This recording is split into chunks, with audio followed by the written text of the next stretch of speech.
Welcome. This is Bad Mentality. I am Rodney Glover. I'm your host. So we're going to tell you a little bit about ourselves.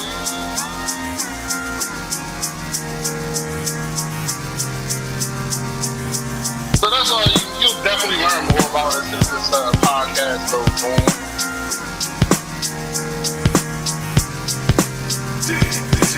I'm grateful that I'm excited about it. I'm excited about what we're getting ready to get into and what we're going to start. The thing is, I've been blessed with a lot of friends that all are great men and dads. But I found that we don't talk to each other enough. There is a difference between being a good man and being good at being a man.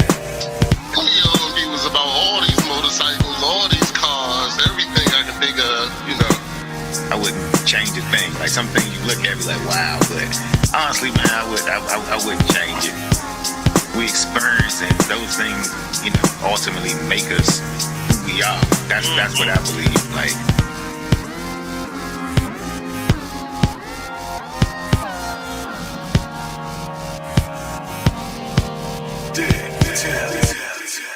Hello. It's your boy, the Beast One. Welcome to another episode of Dad Mentality, and we got one for y'all this week. We got a special guest with us this week. He's joining us again, but first I'm going to tell you I don't do this by myself. I got my co-host with me here each and every week. I got my man, $1 Grand. We've been knowing each other ever since we were 4 years old. Our parents brought us together. We had a great time as kids. Now we're doing this podcast, and it's my man Vance Robs, aka Coach. What's up, Coach? How you doing today, sir? Hey, what's good with y'all? How y'all doing today? Man, doing good, excellent, bro. Yeah, doing good. All right, let me go ahead and get this dude his introduction because Bitcoin is still weak. It's still up. I'm sorry, my man, cryptocurrency. My man, the diversified hustler. My man who is wealthy and blessed and joined us and we've been loving it and hanging out ever since. Spent the weekend over at his house, hung out with his wife. Shout out to O, and just love to everybody here. My man, Matty Ice. How you doing, sir? I'm doing excellent, man. Hope Man, everybody feeling good tonight. Yeah, I had a good time. I'm glad I survived your house. It was a great time of partying and just enjoying life. So this week, fellas, we got a special treat for y'all. We brought this gentleman back. Now let's get something straight. His choices in music and movies are terrible. But, as far as his advice when it comes to mental health, also, he'll be the first person I call if I'm ever in a hostage negotiation. And that is my man, retired Sergeant Jamil Garrett. What's up, sir? How you doing today? Hey, what's going on? What it do? Man, doing good. So I just want to let you know you 0 for 2 as far as your choices in music and movies when you be on here. But we still bring you back because Just wait. every once in a while we need some good advice, and hopefully you've always supplied us with good advice, and you're also a fan favorite. I'm not gonna lie, every time I have you on here, I get a little mail talking about is Sergeant Garrett married? I'm like, yes, he's happily married, ladies. So and that's my sister. I had to tell her, like, stop talking to me about him. I don't even care no more. You don't even care about the show. You want to tell me about him the whole time. Anyway, but we're gonna go ahead and get into this week's episode and jump into our mental health check-in. I'm going to go ahead and let Matty Ice start out with our mental health check-in and tell us how his week what's going on. Give us a scale from 0 to 10 and let us know what happened this week, brother. How you doing? I'm doing great, man. So, man, this week was a pretty good week leading up to today. So I'm kind of on, like, I don't want to say autopilot, but I'm kind of cruising altitude at the moment. Like I said, I'm still the same. I'm about 7.58. Just feeling pretty good, man. Optimistic about some few things that I got going on. So just waiting on a few things to play out, but I feel good about them. Some moves I made. So Family's doing good, man. You know what I mean? Chilled out this weekend. Rodney came through, man. We ate good, drank good, man. Talked some trash, man. So good weekend. Yesterday, did a little bit of work, man, and got the week started off okay today, man. So 7.58, probably closer to that 8, but you know, man, still level, trying to get to that 9 and 10s. Hopefully once some of these things play out that I'm talking about, I can have a couple weeks at a 9 or a 10. Okay, excellent. Glad to hear that, brother. Well, I'll go next to piggyback off of what you said. Yeah, I definitely had a great weekend hanging out with you and your family, your son Teo, everybody that came through. You know, said what's up. I did give him a hard time about you still feed them and stuff. So it was good. It was good times and definitely enjoyed. I actually partied a little too hard, but made it home safely. God bless and had a good time and all that. I do want to say something to Coach. Let him know that Wednesday I go see my doctor. I'm a little nervous, so ever since I drunk with you, Matt, I haven't been drinking since. I got to make sure that try to pretend that hopefully because I know she's gonna run that blood test, so I'm gonna go ahead and get that blood test done and see what's going on. And I'm a little bit nervous, so but I feel like I'm more nervous about I'm at that 45 marker where they start doing new tests I've never had before as a male, and right now I'll just be honest, it is still a virgin, so I've never had anything be put up in there, including for any kind of test. So I'm kind of nervous about that because I'm right there. So I'm just being honest with my audience. I feel like I'm hoping that my blood test comes back good. That doesn't happen. That's what she told me last time when I went there. Well, not last time, but when I was previously went there at 40. She was like, "Yeah, well, you gonna go ahead?" Because I thought I had to have it done at 40. She was like, "Well, let's throw this blood first, see how that come back, and then if anything, then we'll do the test." But I was reluctant to make my appointment. It took me 2 months to get it. So, that made me even want to do it less. But, now I'm going to go ahead Wednesday. I go to the doctor. I'll give y'all an update, let y'all know how it went. Well, I probably won't know nothing until I go back after that. But, I'm nervous about that. So, I haven't been drinking since. So, and I thought this was a good time to talk about addiction because I got some personal questions myself that I'd like to throw at Sergeant Garrett and see what he has to say about that. But, had a good time this weekend, hung out. So I would say I'm at about an 8.5. I had some great things happen, even with my nephew and family. I had a lot of people come talk to me about last week's episode, so I was definitely happy and excited about that. So, that was it. 8.5, feeling good. How about you, Coach? Yeah, we wasn't bad. I'm probably at about 7.5. I mean, it was just an average week, going through the motions, somewhat.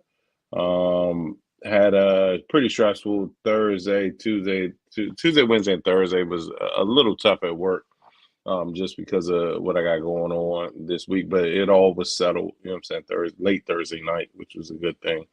And took my team through a lot of emotions throughout the week of getting things done, and there were deadlines that were due, and then there was things expiring, so it just we had to pull it together. But we managed to do that going into the weekend.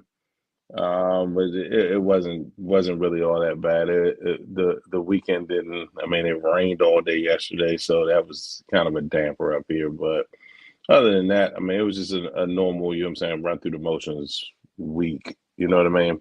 Got some news from a couple that went that was in our group that's close to our family. Got some news. A couple friends had some family issues last week, so that's kind of what brought it down. You know what I mean? A little bit, just worrying about like your circle in your community having issues. You know what I mean, that they got to deal with. So, you know what I mean? It's amazing that when you talk to people, you realize that you aren't the only one going through things, right? I mean, people got different levels of what they had to go through. But, being able to talk about it kind of, I might have the experience in that they don't, and they might have the experience in You know what I'm saying? What we're doing over here, similar to the show, and that kind of came to fruition last week with a couple of my friends. So, yeah. Okay. Glad to hear that. All hmm right, Sergeant Garrett, go ahead and give us your rating from 0 to 10. Let us Uh, know how your week has been, sir. yeah. So far my week has been, or from the last week, I would give myself a solid 8. Um, it's funny. I can take something from everything that y'all said. Like Matty Ice, I'm waiting for some moves. Like I'm waiting at the beginning of the year. I should be in a better situation than what I'm in right now financially. A move that I'm waiting to hear back from should be coming to fruition. So I'm waiting for that and trying to patiently wait. But we get impatient when it comes to our money, right? So just trying to be patient with that. Um, man, it's funny you mentioned like health and going to the doctor and stuff. We as black men suck at that. We do not like to go to the doctor. And I'm reaching a different phase in my life where I'm realizing I'm no longer, you know, in my early 30s. I'm 38, so my body isn't responding to different things the way it used to respond to. Like for example, working out. I used to be able to eat whatever I wanted to for Thanksgiving, work out 2 weeks. I'm good to go. Um, Now the knees aching, the body don't responding.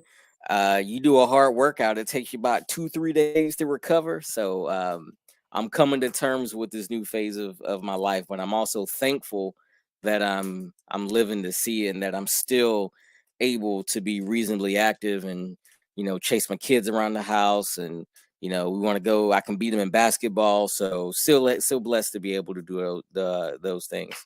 Oh yeah, And that ends, brother. Hate to tell you that. Beating them in basketball thing ends. It look, I'm ends. I'm holding on to it while I can. My oldest is 14. I'm holding on to it while I can. All right. But overall, I'm good, man. I'm good. I'm blessed to, like Coach was saying, I work was a little stressful, but toward the end of year deadlines and stuff. But we were able to get some stuff done.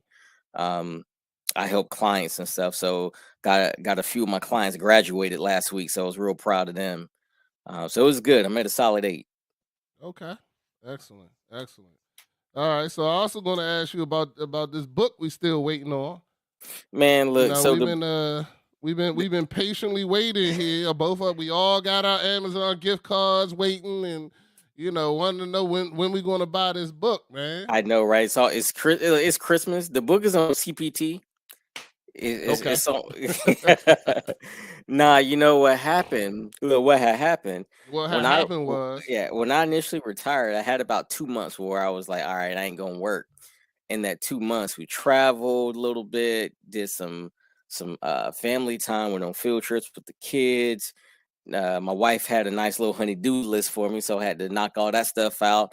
I got adventurous and was like, look, once I grew the beard, I was like, well, shoot, I got to do something rugged now. So I built a fire pit out in the backyard. And then before I knew it, it's like, hey, man, these bills ain't stopping. So I had to go back to work. And once I went back to work, the time kind of got away from me. okay. All right. Well, here, dad mentality. We'll remind you. We'll call you up. Yeah, look, hold me accountable. Hold me accountable. Yeah, nah, it's all good, man. Like I said, and even when you said then, and you told us it's the books about things that we don't talk about. That's the whole premise of this show, and Yeah. and trying to do those things. So we've been definitely hitting a nice stride for the last while. Vance has been keeping me, my coach has been keeping me focused on making sure I talk about topics that we actually want to talk about, opposed to what's current in television or what's current in politics out here, to keep me focused. And I've been very proud of the things that we've been doing, talking about mental health, talking about taking care of yourself, talking about your finances, talking about everything, and having those subjects. So this is another chapter of or another story of that. And I want to talk about addiction. Addiction for me personally is something that I personally didn't battle with in my childhood, but it was in my family. It was strong in my family. And I do battle with a question that I'll get into it with you later. But the first thing I wanted to talk about and talk about with everybody is the word addiction. What is addiction to you? Like what do you think addiction is? And for me personally, everybody thinks about drugs. For me, that's the first thing: drugs, and then alcohol. But I also believe in there are other addictions. So I've talked previously on the show about my brother. My brother, when I was young, was he sold drugs and he was addicted to drugs. And in my house as a child, from ages, I think probably I would say ages 4 to 5. That's the most earliest I can remember. Till about 16. Then my brother went and got clean when I was 16, and now he's 20 something years clean ever since. But for him, he can't even drink a beer. He can't do nothing that would, because it's just a trigger, like a beer. For him, if he drinks a beer, his next thing is crack.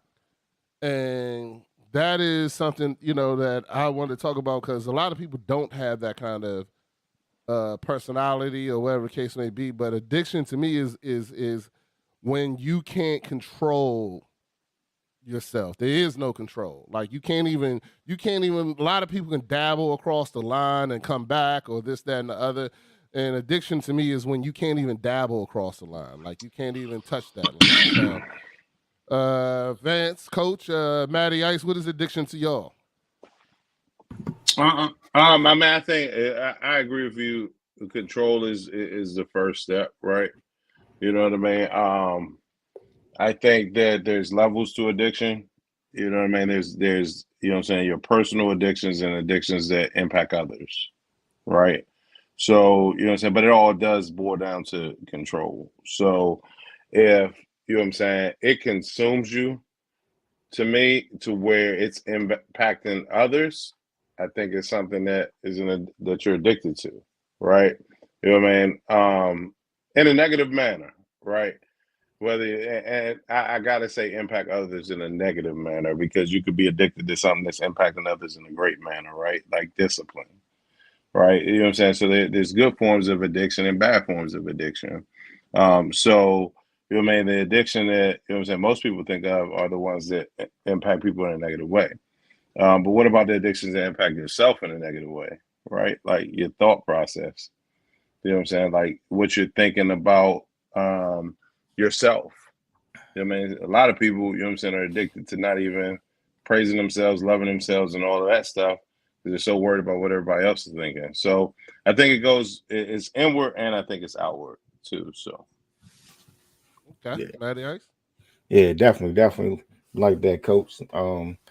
But yeah, addiction definitely comes in all types of forms. You know what I mean? Some could be more serious than others. You know what I mean? Could be addiction to food, to eating, when you get in a certain type of way. Some people are addicted to, you know what I mean, to power, or you know what I mean, money, or different things like that. And Success. those addictions can drive you to, do other things, hurt people. So, but as we talk about guests, we talk about physical addictions, but I think they all kind of go back to your mental at the end of the day. You know what I mean? With discipline and what you choose to do. You know what I mean? But some addictions are harder to maybe cope with when you start, bringing in drugs and different things, other substances like that.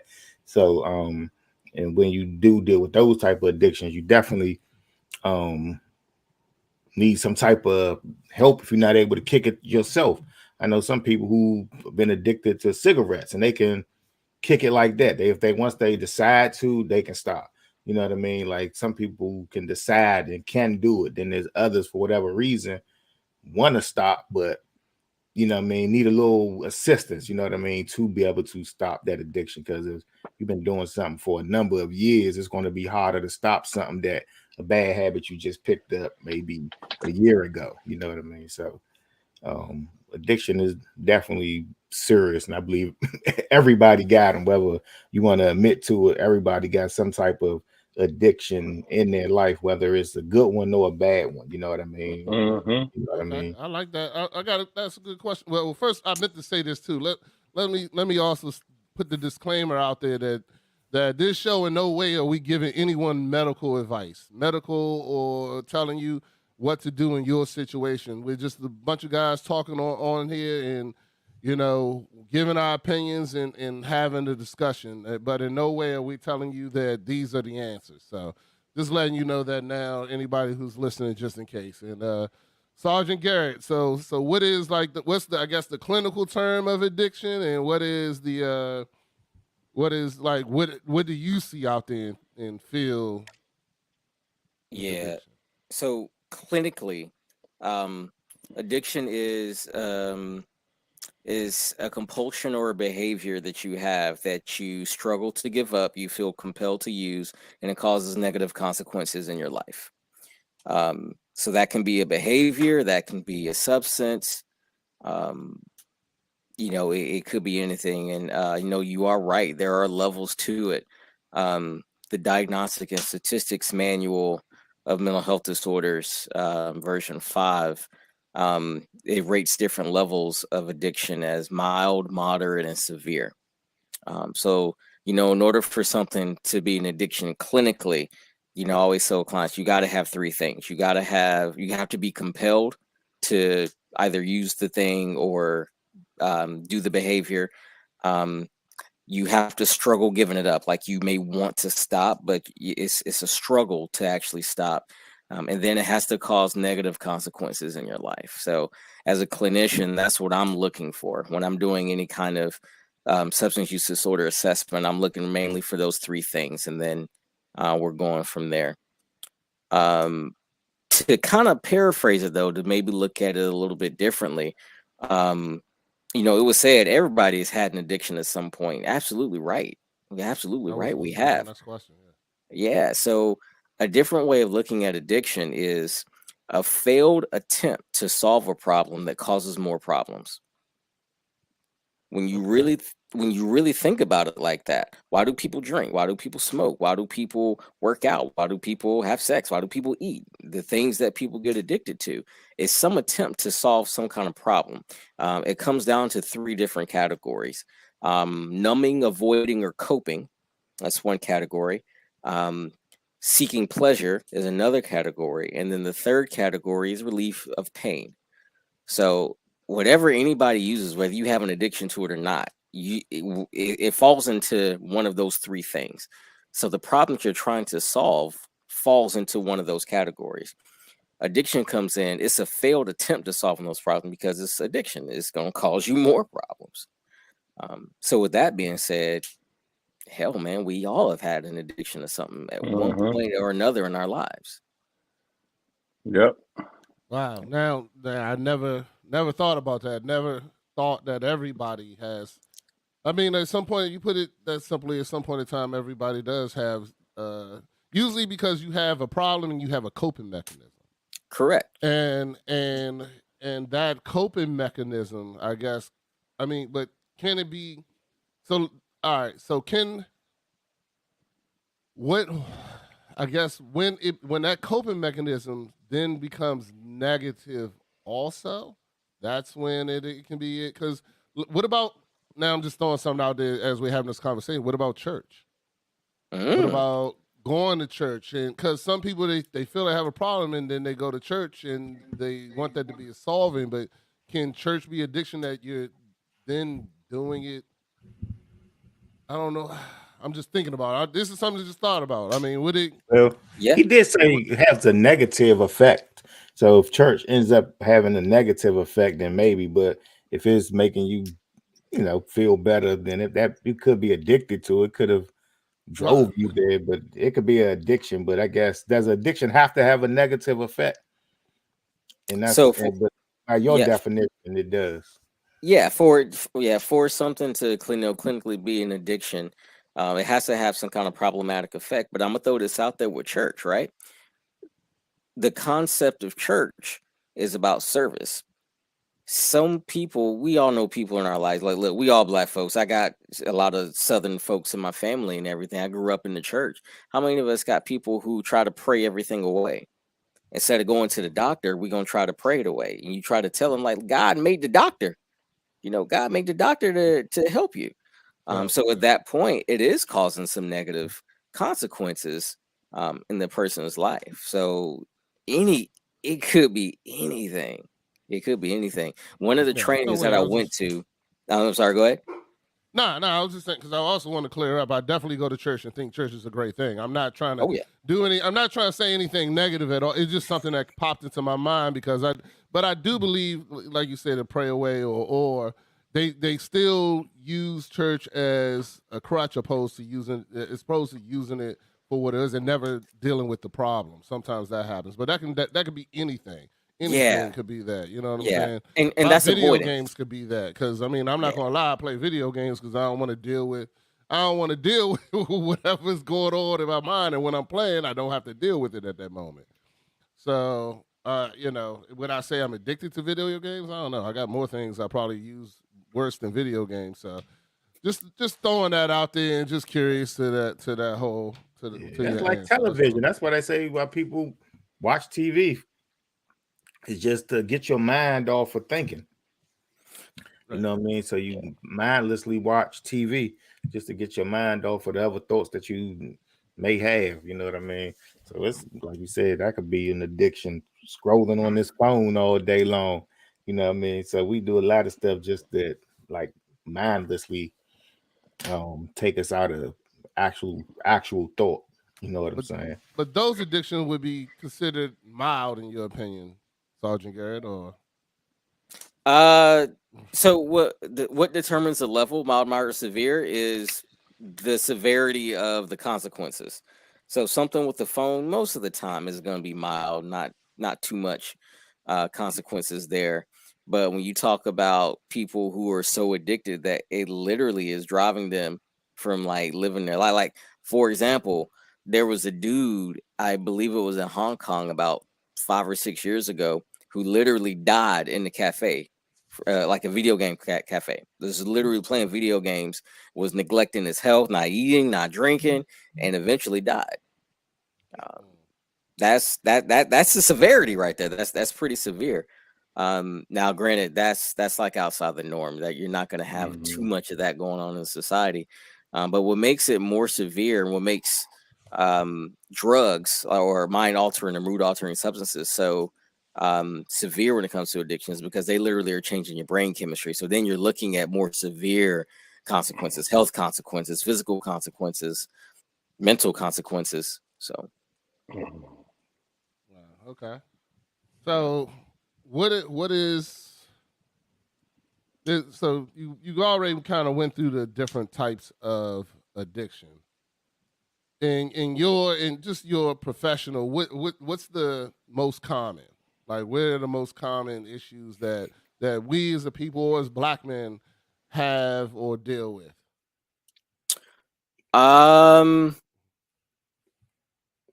So it's hard to say if it's like an addiction to one particular thing, but I'll go to the behavior that drives the addiction. The most common thing is avoidance. We have a lot of avoidant behavior, and because we want to avoid it, we'll lose ourselves in video games, or we'll lose ourselves in alcohol, or other drugs, and things like that. I would say on the drug end, from what I've seen in my practice and everything, probably alcohol is pretty significant, which makes sense because it's the most readily available of the substances. But you just can't underestimate the avoidant behavior. Like, that's the reason why a lot of people drink, is because, like I said, I don't want to deal with that. I don't want to deal with the trauma. I don't want to deal with the shame. I don't want to deal with the guilt. So I'm gonna use a mood altering substance to escape from that mindset. Yeah, and it works until it doesn't. Yep. All right. Anybody got a question? Yeah, I mean, I definitely could see that, you know what I'm saying, especially when it comes to alcohol. I mean, I think the thing about drugs, though, is that it pulls you in deeper, right? Because it's physical. So your body starts, like anything, to build a tolerance to it. So it means you need more, right? In Yeah, order to get to the level of which you feel the comfort. So I definitely believe that when you're using something physical to cope, you know what I'm saying, it becomes, you know what I'm saying, a little bit tougher to kick. You know what I'm Yeah. saying? The addiction, the severity of the addiction grows quicker, right? You know what I mean? So, whether that's drugs or anything like that. So, I think, is it possible for a coping mechanism that you're using, even because you said it has to be negative on your life? I guess, let's say I had an addiction. Let's say I was overweight and I got addicted to the gym, and that negatively impacted my family, the addiction to the gym. That would be considered an addiction, right? yeah, it absolutely could be considered an addiction because you have Because those negative consequences. the negative consequences against my family. I may Mhm. have positive consequences physically, but it's negative. It's a negative impact on those around me. Correct. Yeah, another way to look at addiction to kind of help put it in perspective, addiction is a loss of balance. Okay. Like you lose balance. Like we have healthy balance. Like with working out, going to the gym, you want to be disciplined. You want to make sure that you're following your diet routine to accomplish the goals that you want to accomplish. But there's still a balance. You still have a boundary and a barrier, and you have other things that you were accomplishing in your life. When you lose that balance, that's when you get into that realm of addiction, because addiction, that loss of balance, essentially means that thing is taken over. Got it. Yeah. Okay.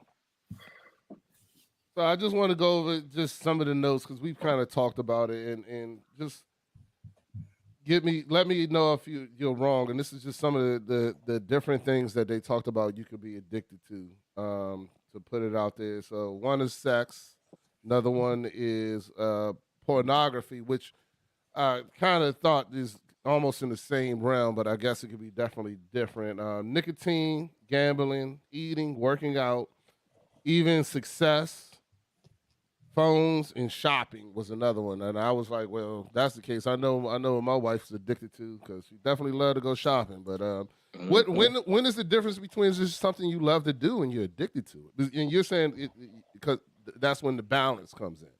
Yeah, that's where the balance come in. So for example, your wife was shopping. If you told your wife, like, hey, babe, look, we done spent a grip right now. We need to pull back because we got to make sure we can cover the mortgage, or whatever case. If there is still a struggle where it's like, all right, I need to go shop, that's a compulsion, and that's negative consequences. So that's going into that realm of addiction. Whereas the balance would be, all right, let me pull back. Let me, let me save it for next month. Like, let me pay all the bills this month. Let me save it for next month. Now, my wife would take something back that she had in there, was still got the tag, and then go shopping again, and didn't spend. That way she'd say, I ain't spend no money. But that's her way of getting around that. Believe me, I already faced that one too. But it's all good. She listens to the show. She'll yell at me tomorrow. It's okay. I'm cool with it. But yeah, it's Oh, that's cool. Look, you he know, ain't mean it's no harm. He ain't mean no harm. He ain't mean no harm. hey, man. I definitely would tell you it's a thin line between with compulsion and obsession. And my wife is dance. She likes to dance around that line when it comes to shopping. But it's all right. I'm not gonna say anything. She makes her money so she can spend it how she want. It's all good out there. All right, so now to get into I did want to talk to you about this because I kind of feel that I believe I've met people who have an addictive personality. And to me, what is the thing that makes a person have addictive personalities, or even is that something that you as a clinical therapist, is that something that you look for or you see out there? Or Vance and Matty Ace, I'm curious, have y'all ever met people that you could just tell they had an addictive personality? I can't say just meeting them off the I mean, you break might that I know can tell they somebody have a. in your I've family, met but I people don't that want you I to say who they knew are. was already addicted to something. Like, okay, this time, yeah. But I can't say like addictive personality, like, you know what I mean? Like if they use something, they're gonna be not gonna be able to quit. I can't say that, but I mean, my thing is this: addictive personality. Of course, I mean, like you meet those people your boss in most cases have addictive personalities, right? Because they always want more, right? They want more, more, more. So, are you asking from that nature, good or bad? Nah, I'm Because asking. All right, I'll explain it more because yeah, this is how I feel. The same thing. My brother, the same brother I discussed earlier, he has an addictive personality. Once you know he, and even now that he's not, he's been drug free and alcohol free for over 20 something years. He still has that strong. Everything he does, he becomes addicted to it. He's right now he's addicted to his wife. He's addicted to his lifestyle, this, that, and the other. You know, he does gamble. I would what I call him an addict. He's not. It's not negative, but it's whatever he does. He's not gonna. He plays any game, Scrabble, anything. He's gonna play it until he becomes the best.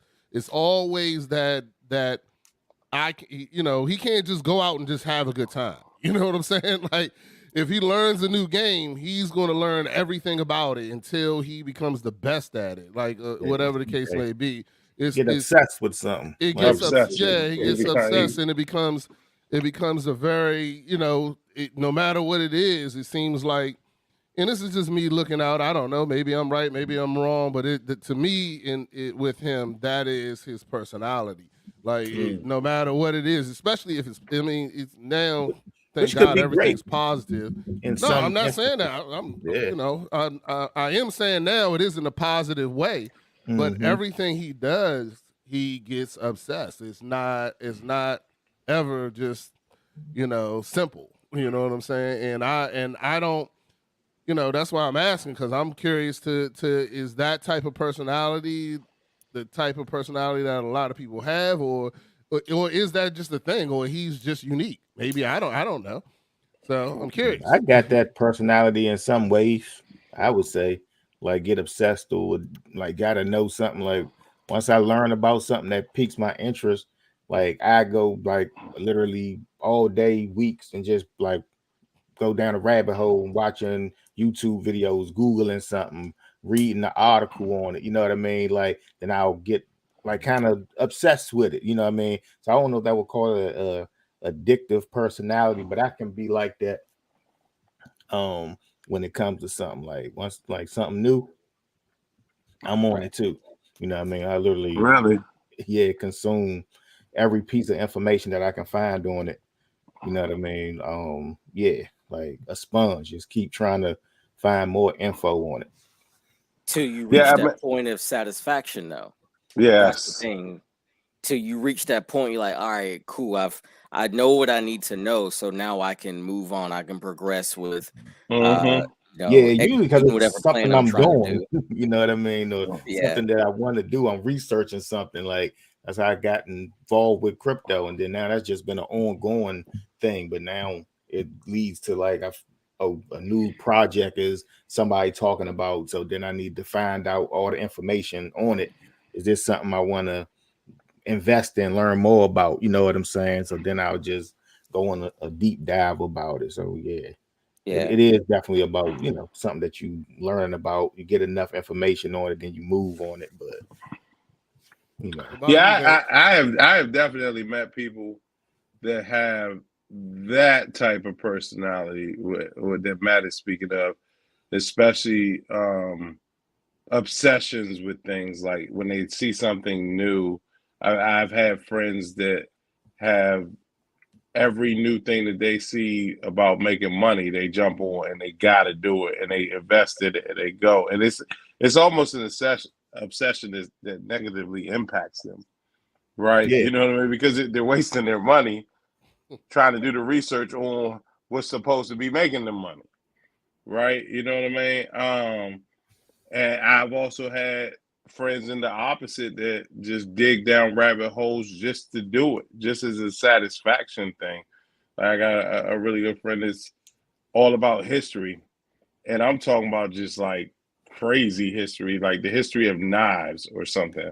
Like I actually probably got a child that's that way.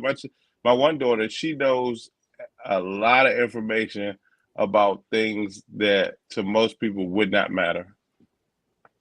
Like, you know what I'm saying? There are 37 stars in the Italian flag or something. You know what I mean? Like something that is just You need to get her on. That sounds like that Jeopardy, man. has it is it's Yeah. like Jeopardy. That's Yeah. exactly what it is. It's like I've had I've met those type people, but she loves it. Like she just loves the information, and it's not negatively impacted. I mean, she's young, so you can kind of tailor it to certain things because she does it for everything. So, But that's Yeah. a good example. Like your daughter is a great example of what I'm about to say. We all got addictive personalities. It's called humanity. It's called being a human being. We all got dopamine receptors in our brain and serotonin receptors in our brain that causes us to experience pleasure. The more we experience pleasure, the more we want to continue to do a certain behavior. So we all have addictive personalities, really, when you look at it, you know, from that perspective. And like your daughter, right? My son is obsessed with Spider-Man Into the Spider-Verse. Like the whole, it's going to be a trilogy, but both movies, especially that last one, we watched it in the theaters. He's watched it 7 times since. He's watched YouTube videos with explainers and Easter eggs and teasers. He's telling me, like, Dad, did you know that in this, when Miles did this, it's a reference to Spider-Man issue, whatever. I was like, dang. I'm like, nah, son, I got bills to pay. yeah. I don't really say that, but that goes to how when we find something that we enjoy, something that brings us pleasure, we get to dig deep into it because it continuously brings us pleasure until it doesn't. Now, Beast, to go back to your brother, I would dare say one of the reasons that your brother is the way he is because of his addiction. So when you have a neurochemical addiction, that's what drugs are: alcohol, you know, amphetamines, cocaine, opiates, all those drugs. Those are neurochemical addictions. They literally change the neurochemistry in your brain, particularly dopamine receptors in your brain. And so think about it like your brain knows the route home. And when you drink, even if you haven't been home in 10 years, all it takes is one taste for your brain to remember, oh, this that way home. So that one drink will become 12 or 24. I always like to say as a form of relapse prevention, when they say, oh, I'm just going to have one, well, that one is going to turn into 20. That's literally how your brain is wired. Like addiction essentially takes advantage of your neurochemistry, and it takes a hold of it and it rewires it to get you to do what it wants to do. Your brain gets that taste of alcohol once you have reached that level of addiction. All it takes is one taste and it goes right back to it, and it's an instant before you know it. All right, so I want to go back into that. I'm gonna just throw myself in there personally, because one thing I've been dealing with or discussing freely is with alcohol. So I do believe that at some point in time, so for me personally, I've been drinking since I was 14 years old. For the majority of my life, I never tried a drug ever. And it just so happened recently I've tried other drugs. I've tried marijuana. I don't like it. I don't like it. Like, I don't like it. I don't feel for it. I don't think it's something that, but I like to drink. When I have a drink, I can have a drink. I can go days without having a drink. But I do have that issue when I start drinking, especially if I'm in an environment I'm having a good time. Then that one drink turns into 20. You know what I'm saying? If I'm in an environment I'm not having a good time, or let's say I'm home and I'm just hanging out with my wife, I can have 1, 2 drinks. Now, if I'm home and I'm on the video games with my boys and we're rolling this, that, and the other, it turns into 20. You know, and or if I go hang out with my neighbor or whoever, it turns into 20. Now, my question is, me personally, I don't think I'm an addict. I went, I could go, I went the whole month of October, I didn't drink. I'll go whenever somebody puts something in front of me or whatever to make me not drink, or to say you can't drink or you can't do this, I won't. You know what I'm saying? So where do I fall in that? Am I addicted to alcohol? Am I not? Is it something that I still should face, or what? What would you say to that person, or me? Don't give me advice, but tell me your opinion. I'm just curious to where that falls, or because I'm sure there's plenty of other people out there that are in that same character, or maybe I'm just fooling myself. Yeah. So one of my trainers, when I was going through my counseling courses, said that alcohol is great until you use it like a drug. How do people use drugs? Well, that goes back to those other categories we were talking about: numbing, avoiding, escaping, pleasure seeking, and pain avoidance. And so when you really break down the why behind your use, is it something that you can live without, or you feel like you couldn't live without? To me, from what you described, it sounds like you really can live without it. It doesn't sound like it's, and I'll throw a disclaimer out there. I'm not assessing you. I'm not conducting an assessment or anything. Yeah. But it does sound like that you can go without it. So that in itself is, not necessarily the issue. There is a thing as binging, which you don't necessarily have to have an addiction to binge drink, because binge drink can cause some health effects too. But it sounds like to me, with what you said, your uses, or your high usage anyway, is correlated to fun. So if I were, just chatting it up with you and asking you questions in a clinical setting, I would ask you, do you feel like you can't have fun without it? And if so, why? What's the reason behind that? Not it either. Yeah, that's not it either. But no, that's just something thought. I know I don't want you to, tell me how I am anyway. But it's all good. Nah, I'm open. I'm open for it. But it is a discussion, because I do have this discussion. I've had it with Vance. I've had it with Matty Ice. I'm trying to figure it out. I do believe that I can stop drinking. And I have when I've had negative effects with alcohol. I have. And when those things happen, that's usually when I stop for a while. But I enjoy having a drink. And this is one of the whole reasons why I wanted to have this conversation, is because, the other thing I'm afraid of is, and I'm being honest with you, is if I don't drink, then if I pick up something else, will that be worse? And I'm trying to figure out what that is for me.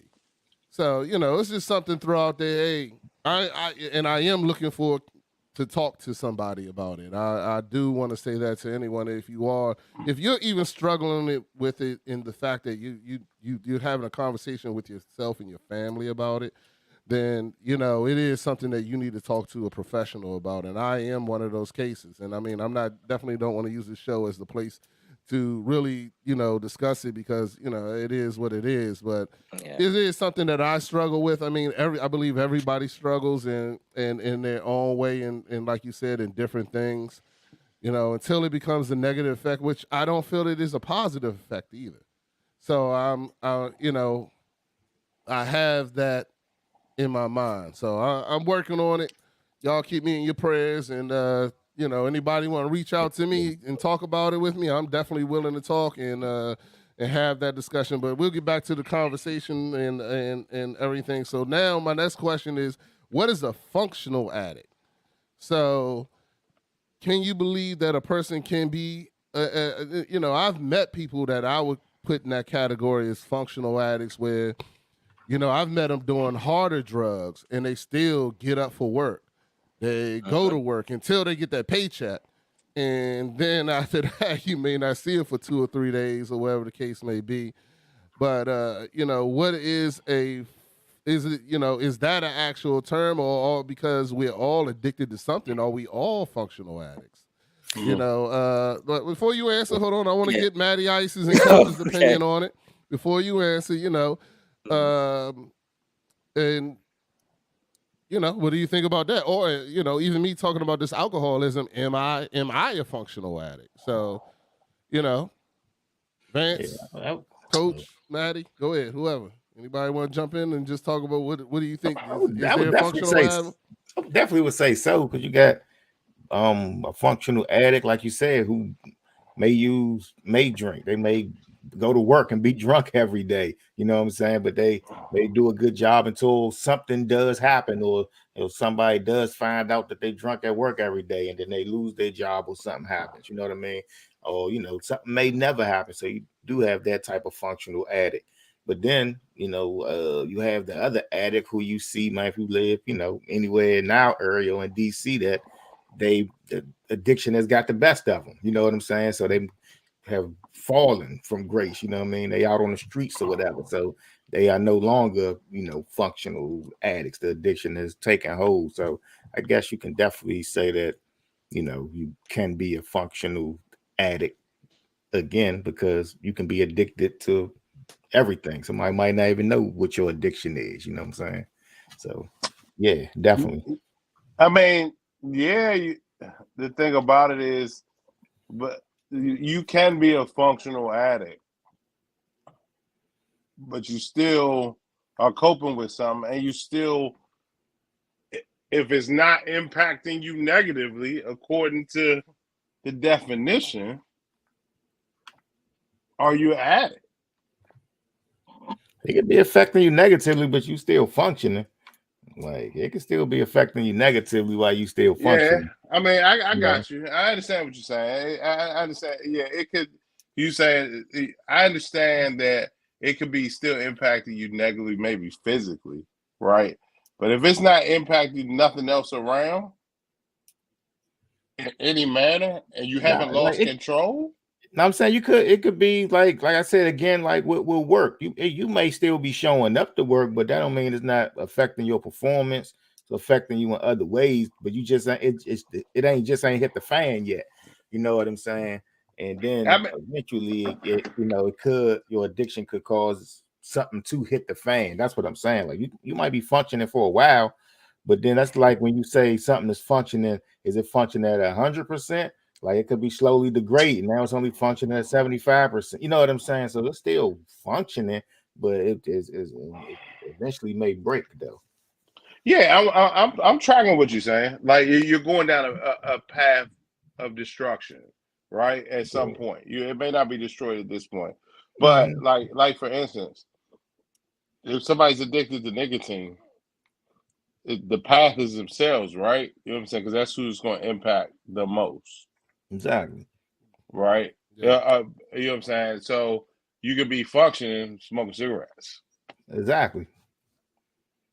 Right. Exactly. But and nothing may happen, but we do also know what happens with people over years of smoking cigarettes. They could get something, and then that could cause them to stop functioning. You know what I mean? I agree with you on that. I mean, I think I sway both ways with that. You know what I'm saying? Meaning that, there's some truth to it, because some people do have negative impacts, and some people live to their 99. Yeah. Right. So exactly.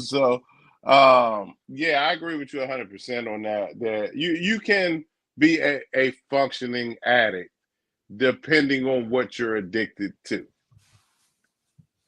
Okay. All right. Sergeant Garrett.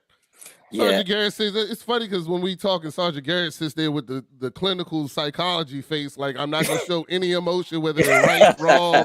I'm not gonna give him a laugh. I'm not gonna give him a nod, yes or no. Go ahead, because I'll be watching to see. Yeah, I see you in the car. I'm like, I bet he just watching me to see if I'm gonna break my poker face. Yeah, there you go. You know, though, there are so many different ways you can go with it, but functioning alcoholics or functioning addicts absolutely exist. Some of the best addicts that I have treated have been functioning. They would use, so for example, there's a term called speedballing.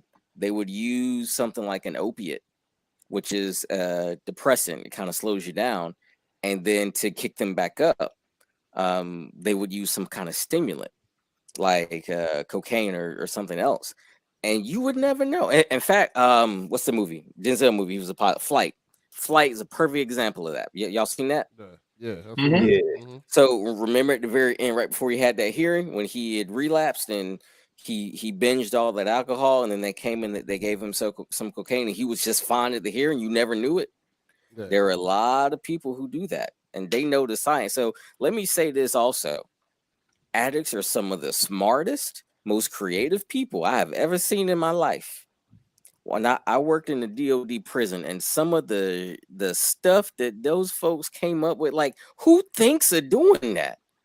Like, when they want it, they find a way to get it. That creativity, that ingenuity, they're at it. And I always say, like, turn that to something good. Like, go cure cancer, some shit like that. Like, do something good. Yeah. But yeah, it's absolutely possible to be functioning.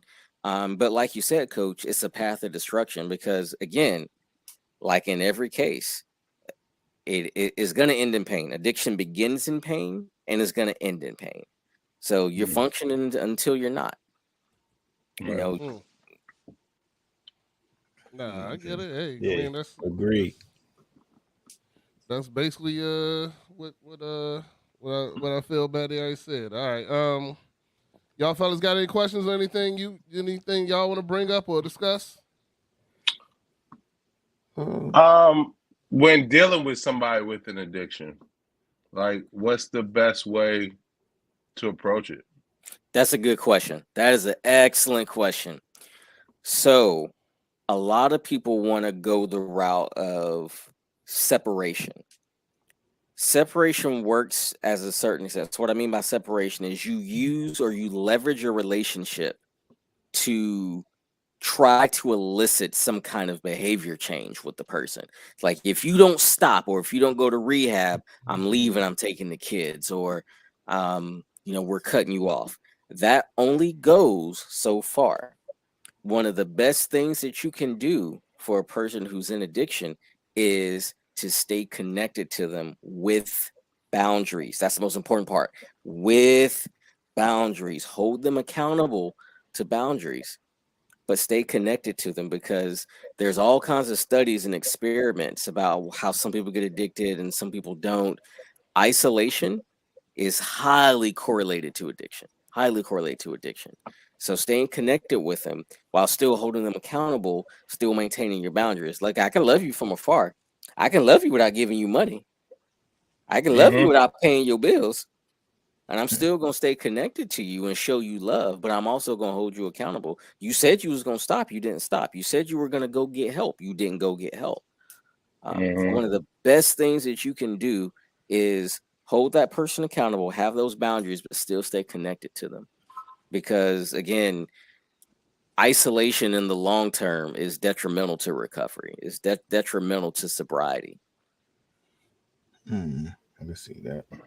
Yeah, that just reminded me of something that I did. I watched a bunch of YouTubes about addiction and things like that. And the one thing that they did talk about was that they said that they did experiment with rats, and rats, of course. Yeah, Rat Park. Rat Park experiment. Rat Park. Yeah. Okay. Yeah. You know exactly what I was going to talk about. And I'll just give you, Vance, since you brought that up, a quick thing about the Rat Park. They gave the rat 2 water bottles. One had, I think, some type of opium in it or something, mixed with the water, and the other one was regular water. The rat by himself went to the opium and drunk it till it killed him.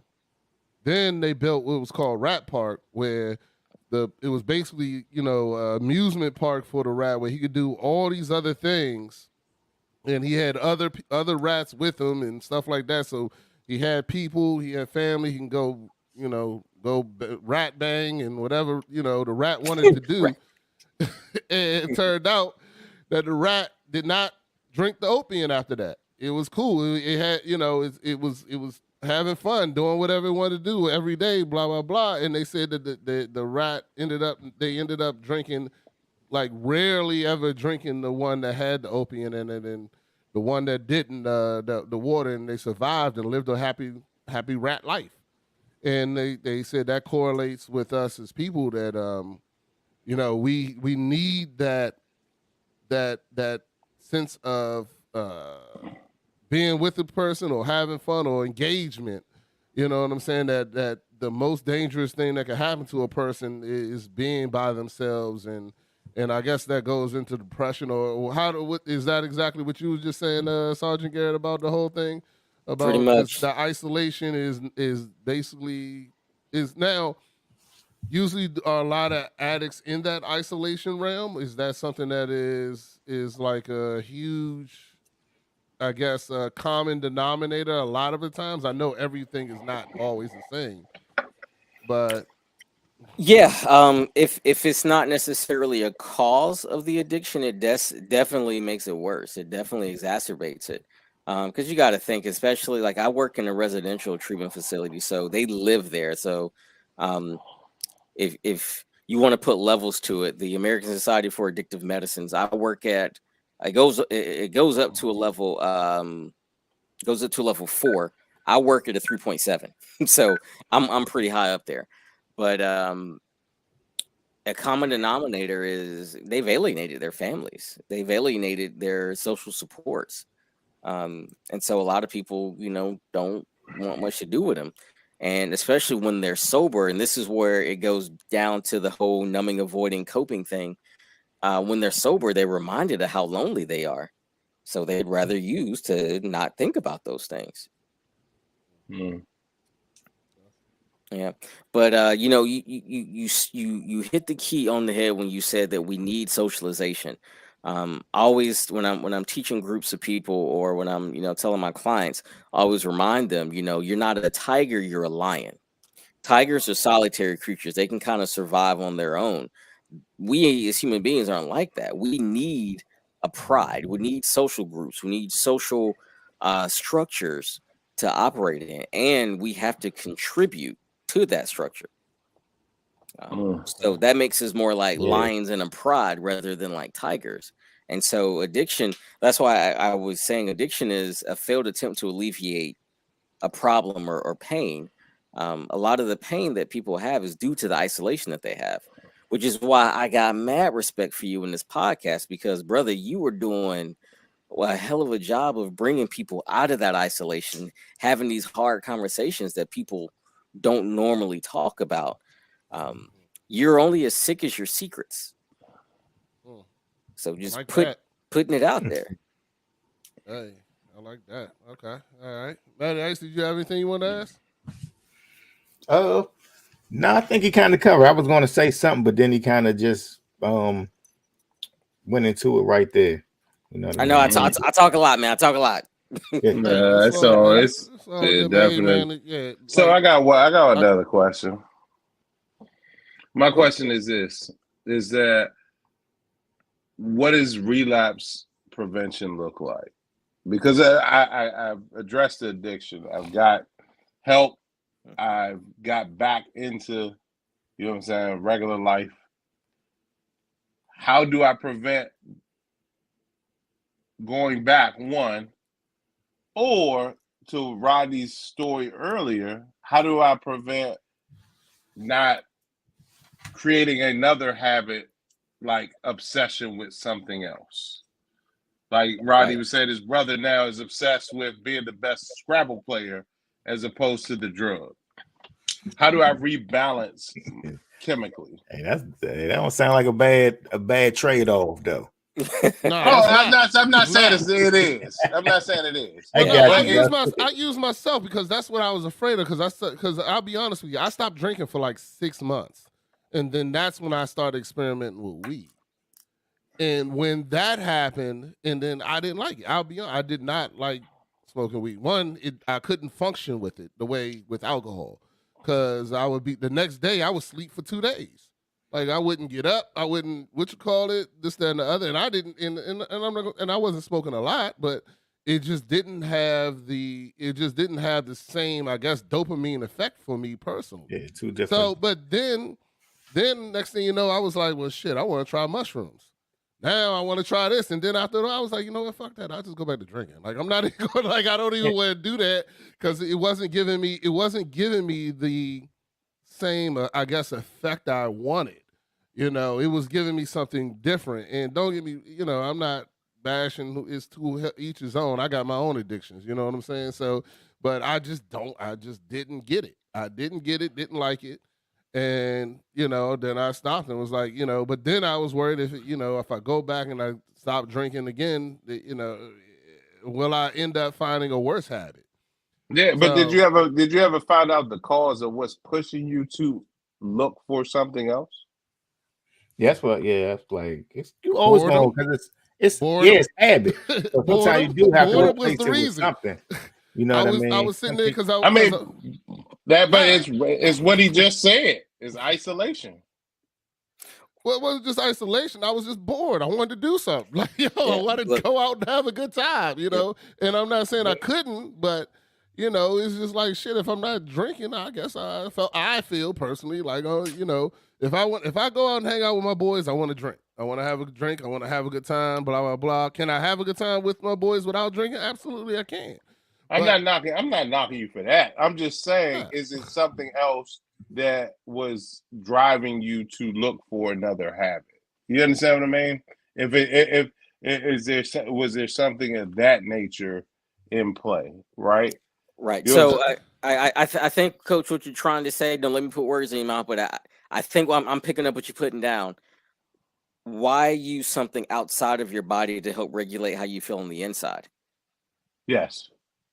Yeah. And is that something that, you know, you may need to explore, is why you need to have something to help regulate how you feel on the inside? Now, we don't see it as regulation. We don't see it as, oh, I'm just drinking to have a good time. We don't see that as like self-medicating or anything like that. It's pleasure seeking is what it is.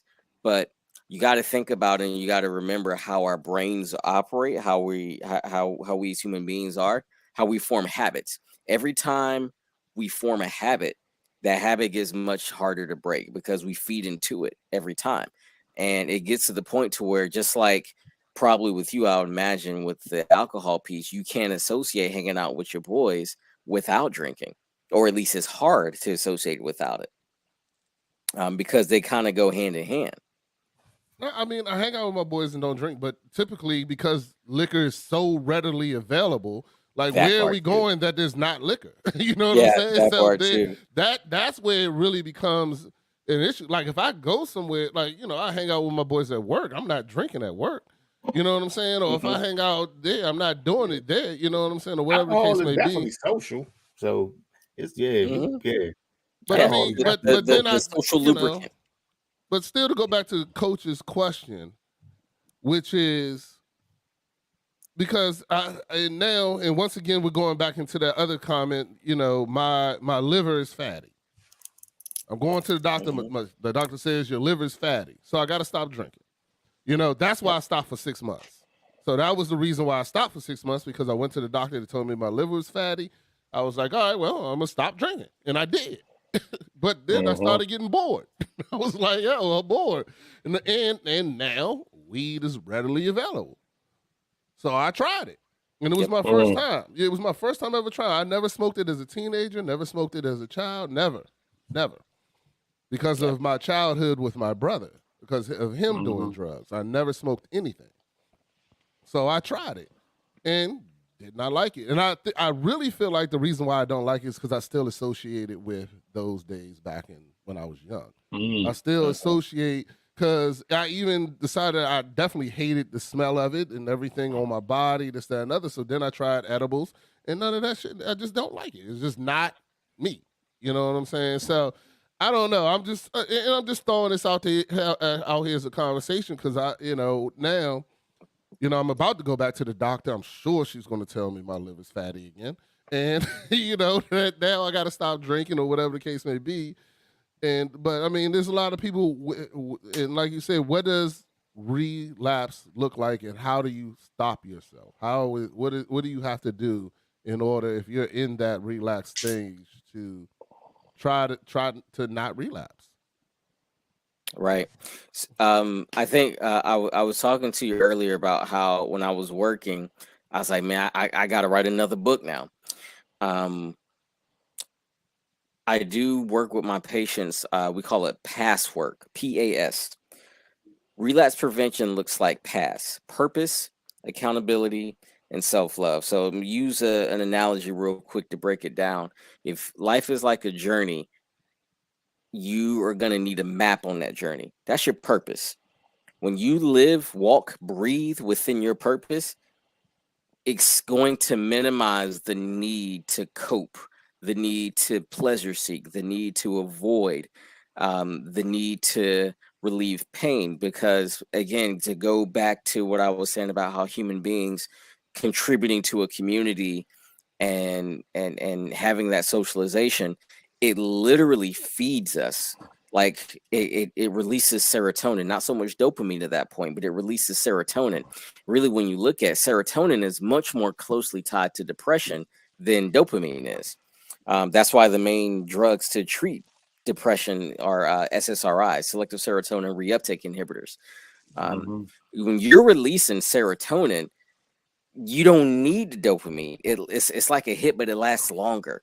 And serotonin is really associated with human beings being more altruistic, charity work, living within the purpose, spending time with family and loved ones and stuff like that. So one that's going to reduce the need to want to use a substance or a behavior. Accountability is the next thing. This is the hard thing. Don't none of us like to be held accountable, but God knows we all need it. You need somebody to help you stay accountable. So if purpose is your map, accountability is the key or the legend on that map. That's what helps you read your purpose and stay within it. That's how you are going to continue on that path of success that you're trying to do, that path of health rejuvenation that you're trying to do, having accountability and having other people hold you accountable. And by me hold you accountable, I'm not saying that they're gonna like cause you any negative consequences. They're just bringing it to your attention. They're letting you know, like, hey, you said you wanted to accomplish XYZ. Your behaviors aren't aligning with your desires, so something's got to change there. That's the accountability that I mean. And then the last thing, the most important thing, while you're on that journey, if you ever looked at a map, you've gotten lost, like hell, use Google Maps or OnStar.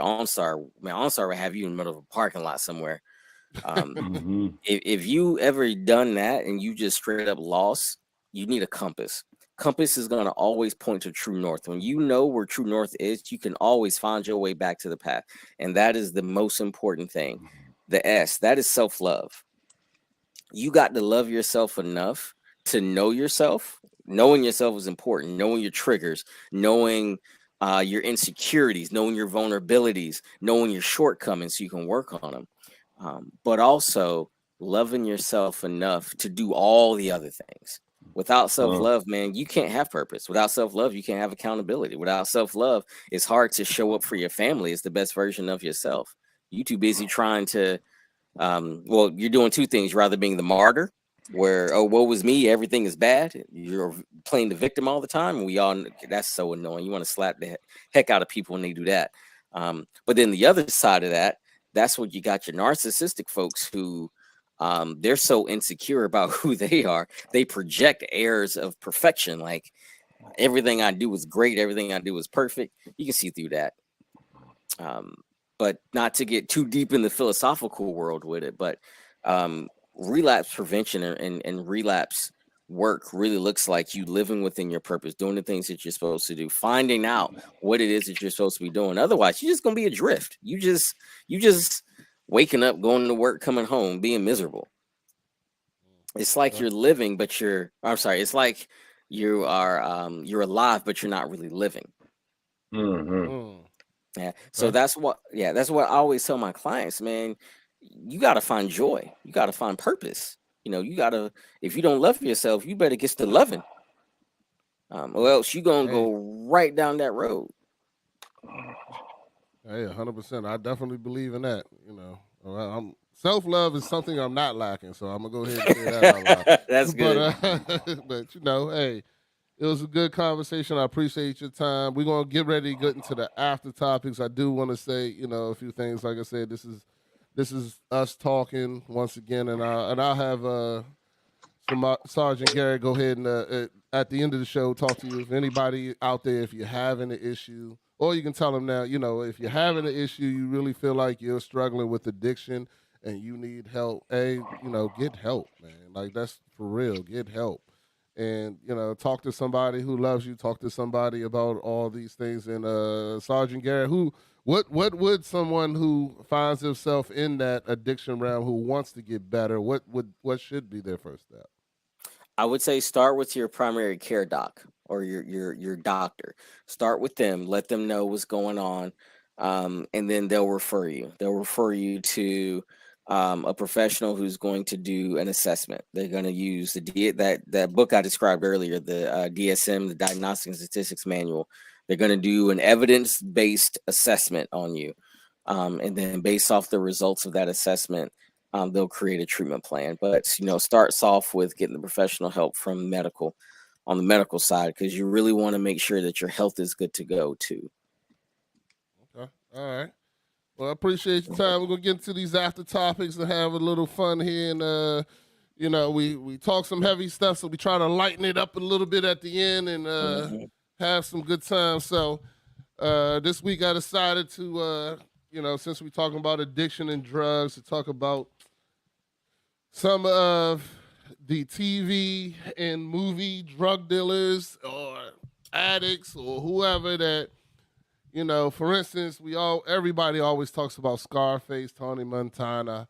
He was the one he was the bad guy that you loved at the end of the movie. Everybody saw that and wanted to either emulate him in some way. Not saying they was going to go out and get tons of cocaine, but as a child, that personality of I am who I am type situation was always something for me. So I just want to go through and see who was your favorite television, or you can even say like rapper or whatever the case may be that talked about selling drugs or being a drug dealer. 10 Crack Commandments is one of my favorite songs of all time. That even though they talking about drugs, you can take a lot of that stuff and live your life to those rules, and it ain't bad advice. So, so we can go ahead, go around the room. I'm going to go ahead. I don't want to start it off because I got some good ones that I don't think y'all going to mention. So we're going to go ahead and who was your favorite drug dealer in a movie or television series? Matty Ice. I got a few, man. I don't want to say all the same just give us one. Just give us one, and we'll go around until. All right. I'm gonna say scratch them off your list. Yeah, one of my first one. I'm gonna go with my man Ace from Paid in Full, man. Okay. Yeah. Ace was good. Unfortunately, I am an anti-Paid in Full person. Yeah, I did not like that. I did not like that movie. Right. But I'm willing to stand on it if anybody want to argue. Only because of what was it, Cameron? It was Cameron in that, right? Correct. Yeah. Cameron's character, I didn't like him because he sold people out all the time. But it was what it was. I forgot who his character was. Based Alpha. I'm saying it's based on a true story, though. You can't hate the movie because he played the role of a character. Well, I am not a fan musically either. I don't like him in that either, so I stand by that too. But anyway, Coach, what you got on there? Who's your favorite? No, George Young. Yeah, I got to mark him off. I didn't think I was gonna say that. All right, from Blow, right? Yeah, my man Johnny Depp. Yeah, that was a great movie. Who here is not a Blow fan? Y'all didn't like Blow. This is the time we can jump in. Y'all, Man. y'all Give never, your yeah. opinion. Yeah. Have y'all seen? I was Have a y'all huge seen Blow Blow? fan. Yeah, I saw it a while Oh. ago. Yeah, he was good. He was good. John Yeah, Depp was Boston good. George. I didn't know, but yeah, that was one of my joints. My man said I went Man, into his mother, prison. my man, man, or his wife. Yeah, They my made man me mad. said, and I quote, I went into prison with a bachelor in marijuana and came Yeah, out no, with yeah, a doctorate in cocaine. Yeah. Mm. Yeah, absolutely. Yeah, Yep. that to me is definitely one of my favorite drug movies of all time. Yeah. Mhm. One of my I think that's a sleeper for some people. Like, It I like is. that's my joint though. All right. Well, I'll go next just to throw it out. You know, I had to go to my favorite movie of all time. My man Kane and O-Dog. You know, so they would definitely. I was definitely cheering for both of them at the end. Hopefully, they got out of the hood. But yeah, they both were drug dealers, and they both, you know, showed Kane. Well, I was more of an O-Dog. O-Dog was my man. You know, I feel that Lorenz Tate was excellent in the movie, especially coming from Disney. He sold me because I swear after that he was always O-Dog in everything he was to me. You know what I'm saying? That's what I remember him for. So you know, mine is Kane and O-Dog. All right, Sergeant Garrett. Let's go ahead and hear your week worst So show, yeah, you know, movie, or whatever ever. I was actually surprised because I thought somebody was gonna say Frank Lucas, but I was like, okay, you know, but I'm going old school next go around. okay, but you know, I think I wanted to throw out a little something different. I know a lot of people don't like, but this actor killed this role. Mahershala Ali's character in Luke Cage, Cottonmouth. Okay. Yeah. I was rooting for Wasn't bad. Cottonmouth. I was rooting for Cottonmouth. I ain't gonna lie. Like when you know he had his code of honor that he lived by, but like if you crossed him, he's throwing you off a building. Okay. Not a big Luke Cage fan either. Go ahead and put that out. Luke Cage wasn't bad. It was alright. It was alright. To me, Mahershala Ali was the best part of the movie, or the best part of the series. Man, he was the best part. I always hate the fact that the black characters who are superheroes only can be black character superheroes in Harlem. That's it. They always in the same. That's it. They either Queens, Harlem, and that's the only place they can go. How come they ain't saving people in Manhattan? That's all I got to say. I'm just saying, you know, that's the reason why I hated the show. I'm telling you, I'm very particular, man. I look at all aspects. Plus, I'm not a big you might eat my next one up, Marvel superhero guy. All right, so Matt, you got another one for us, Matt? Yeah, I got a few. I was gonna say something different. I'm gonna go with my man Bumpy Johnson, Hoodlum, Lawrence Fishburne. Good one. Bumpy Johnson, definitely cheered for him at the end. Yeah, he was definitely one. Yeah, Bump. After I watched that, I wanted to be like him too. That joint was vicious. He was vicious in that joint. His man Whispers too was my man in that joint. Yeah, Whispers was the man. And didn't eat his ice cream cone. That scene, yeah, that joint was classic for me. Like why I don't eat nuts on my ice cream cone anyway. But go ahead. Rat poison. Try to get the dude to eat the joint. Vance, you next? Yeah, Henry Hill, Goodfellas. Okay. Yeah. I was definitely, Goodfellas. Good. All right. So we got, hold on. We're going to go back because we got to rank which movie was the best out of all these we talking about. But you say drug dealers, movie drug dealers. So yeah, I don't think that, I think Blow's good, but go ahead, Roddy. Go ahead. No, go ahead. I'm listening. Go ahead. I mean, I think Goodfellas is a real good movie. I don't know if it was a good drug movie or if it was just a good mob movie. You know what I mean? I'll put it more in the mob genre. More mob, more of a mob than the drug dealer. Blow's your first one. We'll try it. All right. Next for me is, hey man, I'm going to my classics. So Marlo Stanfield and Omar, both of them. Even though Omar technically wasn't a drug dealer. Well, actually, no, he did sell on a block. He sold on a block. Yeah, he stole from people. Yeah, once he stole, he'd sell it. Once he stole the stash, he stole it back to him. Yeah, but you know he had, but he had a code. But he sold because it was a couple episodes he sold on the street. Because remember the girl that always helped him came up to him and he gave her a free rock or whatever. So you know, but Marlo Stansfield and Omar, cause he always lived by a code that you know he ain't never put his gun on a civilian and. You know, he ain't never take somebody that shouldn't be taken. One of his favorite quotes is when he said, "Money." What he say? Money ain't got owners, just spenders. That's it. I live by that. When I'm at the poker table, when people be mad that I took their money, that's why I tell them all the time. I'm like, money ain't got no owners, just spenders. You know what I'm saying? They don't belong to you. So yeah. So Omar, Marlo, and Marlo too. Gonna say Marlo though. I was gonna say Marlo. Everybody knew you was gonna say Marlo. I mean, I had to give you that one. So I ain't even say it, but I knew you would say Marlo. Hey, Marlo's my boy. I follow him as an actor, no matter what he on. Even when he a cop, he's still gangster to me. So you know. All right, Sergeant Garrett, you got one more for us? So I already hit my top two, man. But like, I just love Frank Lucas. Like Frank Lucas is from North Carolina originally, so we put North Carolina on the map. Okay. But just Greensboro, wasn't he? Greensboro, yep. But just how my wife from. Yeah, just how creative he was with like getting the drugs sent from Vietnam and how he did it. I mean, again, man, it goes saying Cat is creative. This creative, entrepreneurial, man. Just All right. Yeah. Anybody got any more they want to throw out there? I got a couple. I'm trying to pull up while I start pulling up this terrible fantasy crap. I mean, not fantasy, football. I mean, you could go to Tommy from Belly. Oh, I forgot about Belly. Yeah. You know what? I thought about Belly and then got lost in something else. Yeah, Belly was my joint. It was. Belly was good. All right. What else? Anybody else? King of New York for me was another one. We can go Belly. King of New York was smooth. A lot of people didn't. A lot of people haven't watched King of New York, man, and that was a really good movie.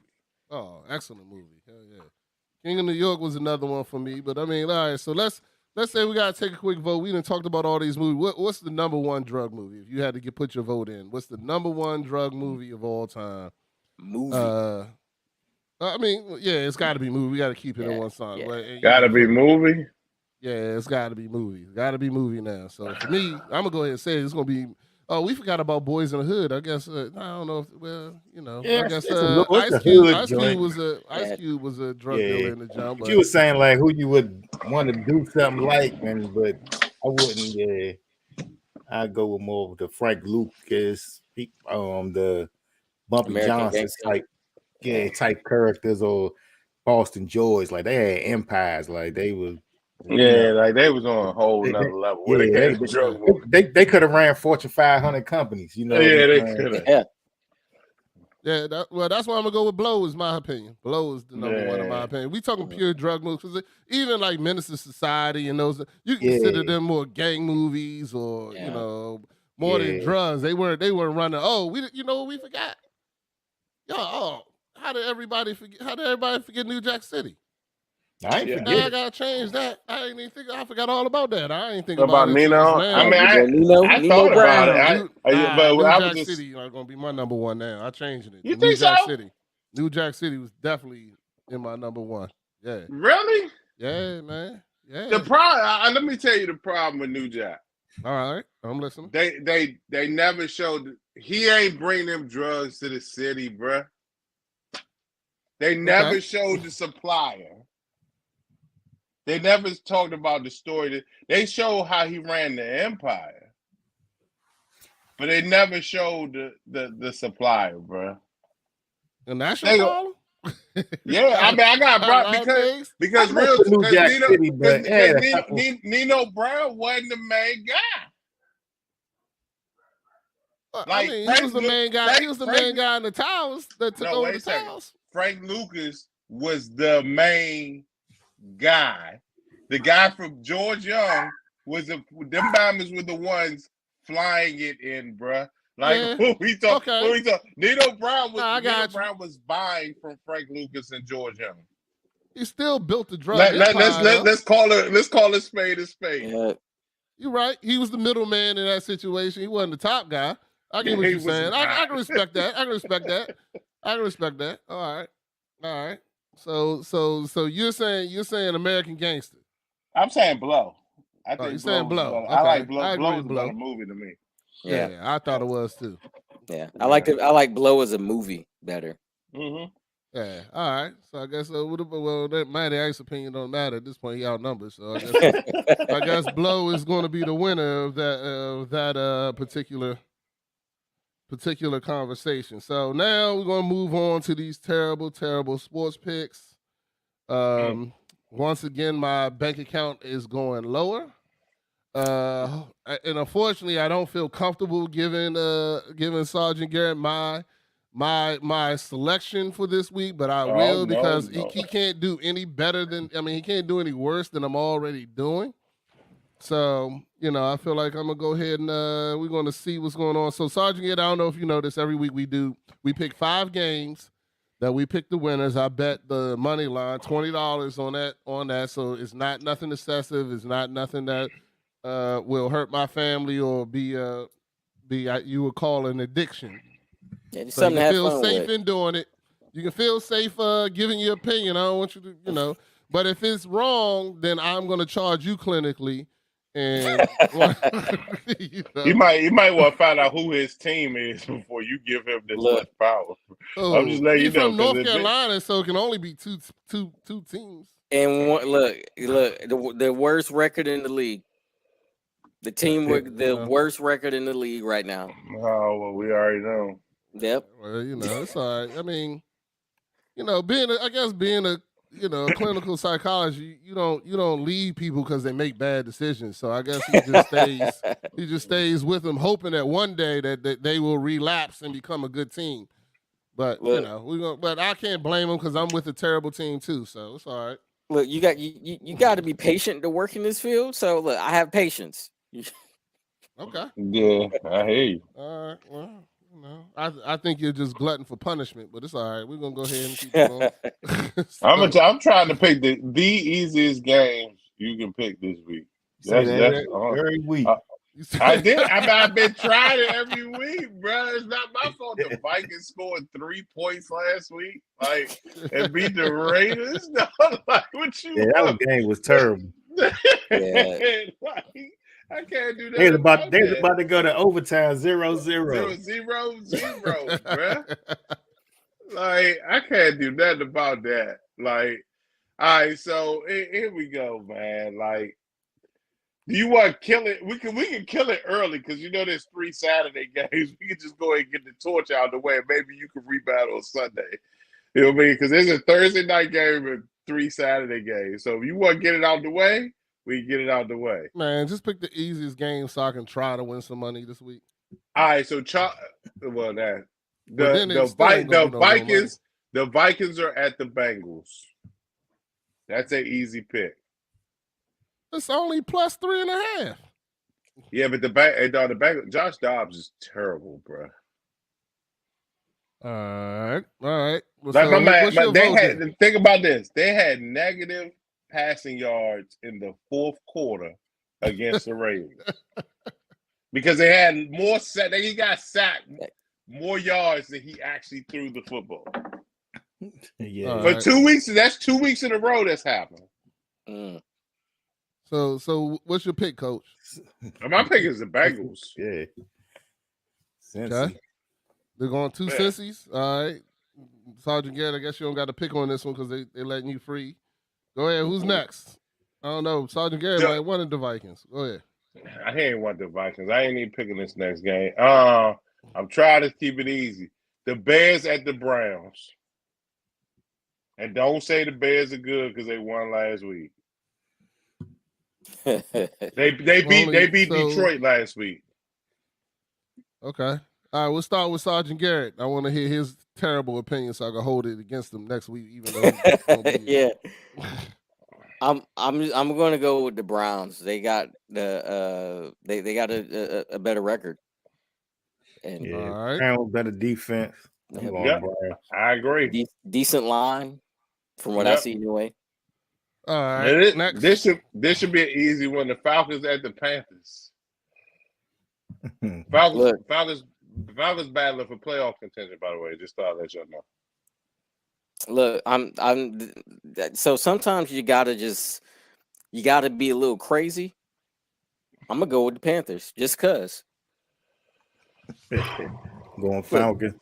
All right, you know Just what? Sergeant 'cause. Garrett, it was great to have you on the show. I appreciate you coming in this week. My man about to You know lose what your I'm money saying? off the gate. Off the gate. I'm trying to win. I would like to stress that Sergeant Just Garrett's go. opinion do not represent dad mentality. Just But, cause. all right, go ahead. I'm What we doing? I'm Look, picking the Falcons. Look, I'm picking if the they Falcons. mess around and win, y'all gonna be like, this dude, just what? What just happened? Matty Ice. I said Falcons. Oh, Yeah. okay. All right. Well, I'm trying to do my best. All right. What's next? The 49ers and the Cardinals. Come on, bro. Like we gotta win like $5 this week. The Niners, man. Niners got Niners. All right. What's Now, next? Oh, you know what's next? They playing this week, bro. You gotta pick. Who The got played? Commanders and the Rams. The Rams. I told you they're not winning another game. I told you that 4 weeks ago. They are not winning another game. I am telling you now, bro. If we go into this joint 4-0 and the Commanders beat the Rams, dog, I'm going to die. You know what I'm saying? Laughing at you next week, bro. I'm letting you know that. I'm not making the pick. Y'all making the pick. Go ahead. Pick the Commanders. Go ahead. Pick the Commanders. I'm giving my opinion. I told y'all they are not going to win another game. Nah, they not. At the Rams. The coach packed this shit up 2 weeks ago. It's a 4-5 game, too. Yeah. Ron Rivera has a to-go bag. Yeah. He has a to-go bag. When he don't know when he going to get fired, but he know he going. His shit already packed up. Yeah. Already packed up. I'm just saying. I think he came from Carolina. He came from Carolina. Yeah, that's not a good thing. Yeah. What do you mean? That's not a good thing. So are you? So who's saying this? Who's saying the Commanders? Anybody saying the Commanders? Nobody. Sergeant Garrett. Oh no, from North Carolina. No, I'm not a Commanders fan, so nope. I'm only a delusional Carolina fan. Yeah. Everything else, I use logic and reason. Mm-hmm. This $20 bet wins me a whopping $90. So, hey, bro. We'll see. You're gonna be happy. You're gonna be happy with that $90 next week. Too. It ain't even about the win. I've won. Yeah, you're gonna be happy. Get the win all season, man. That's all I got to say. All I know is that when we get into these playoff wins, y'all better make sure we make some good picks when the playoffs come. But anyway, all right. So this $20 bet wins a whopping $90. I'm just gonna be in the hole about another $200 or something like that. But we're gonna act like that didn't happen. Let's see if this wins again. Once again, we're not giving you betting advice either because apparently we're terrible at that. So yeah, they don't want us to do that. Just like all the rest of our advice. So we had this show to have fun. We talk about things that normally are not talked about, and I'm happy to watch. I want to thank you, Sergeant Garrett, for joining us again and having this conversation about addiction and talking about just giving us a little light that is semi more educated than what we talking about, what we were saying ourselves. But we'll give you some respect. You stay there. We'll stop talking to you about movies and sports and stuff like that. We'll keep you in that professional light. But I do want to say something. Self-love is something that you definitely want to have. Continue to have self-care. Once again, I'll say it again. If you're dealing with anything, any addictions, please talk to a professional. Talk to someone. Get yourself help. And as I'm going to do myself. So I want to practice what I preach. And fellas, thank y'all for joining me again. It's another week at Dad Mentality. Thank y'all for coming out. I appreciate y'all. God bless. Good night. Good night.